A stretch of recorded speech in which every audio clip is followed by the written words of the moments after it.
সরকারের করা তালিকায় নাম দেখে বড় আশায় বুক বাঁধেন আলী আহমেদ। এই বুঝি একটি ভিটের মালিক হবেন। সে আশা আরো পাকাপোক্ত হয় 2020 সালে।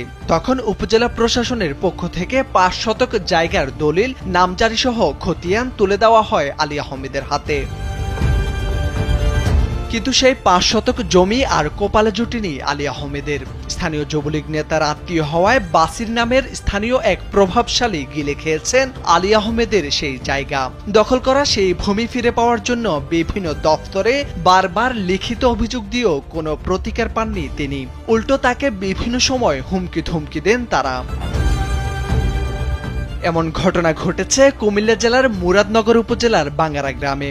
জানা গেছে 2018 সালে ভূমিহীনদের তালিকায় অন্তর্ভুক্ত হওয়ার পর 2020 সালে মুরাদনগর সাব রেজিস্ট্রি অফিসের দলিলের মাধ্যমে 5 শতক জমি কবুলিয়ত দলিল মূলে স্থায়ী বন্দোবস্ত পান আলী আহমেদ। সেখানে 5 শতক জায়গায় 99 বছরের জন্য বন্দোবস্ত দেওয়া হয় তাকে।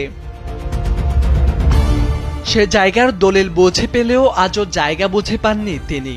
বন্দোবস্ত পাওয়ার পর থেকে প্রভাবশালী বাঙ্গারা গ্রামের বাসির মিয়া জোরপূর্বক দখল করেন সেই জায়গা। এরপর রাতারাতি ভেকু দিয়ে জায়গাটির মাটি কেটে পুকুর বানিয়ে মাছ চাষ শুরু করেন তারা। তারা এই সবার লিয়া করছে কি এমপি সাহেবের লিয়া আমার জায়গাটা নাকি বলে বঞ্চিত করে দিচ্ছে। তারা করছে যে ফুসকুলি বানাইছে বড় পোলা প্রতিবন্ধী, আমার বউ প্রতিবন্ধী, আমার পোলাটা একটা লোক দিয়ে আপনারা দেন, আমি দখলের জায়গা রাতারাতি পুকুর কেটে তারা পুকুর বানাই লিছে। এ বিষয়ে অভিযুক্ত বাসির মিয়া জানান, ওই জায়গার আশপাশের সবগুলো তাদের সম্পত্তি। খাস জায়গায় তাদের দাবি সবচেয়ে বেশি। আচ্ছা যাকে দেয়া ওনাকে 500 জমি দিচ্ছে, কিন্তু এটা আমাদের অভিযোগ দেখি না, আমাদের সামনের জায়গায় এটা আমার প্রশ্ন। আমি তো এই ব্যাপারে ডিসির সাথে কথা বলছি, তারপরে বললেও তো এটা ক্যান্সেল করাইছি। উপজেলা সহকারী কমিশনার নাসরিন সুলতানা নিপা জানান, অভিযোগ পেয়ে তিনি খতিয়ে দেখেছেন আলী আহমেদের কাগজপত্র সঠিক। তদন্ত করে প্রয়োজনীয় ব্যবস্থা নেবেন তিনি।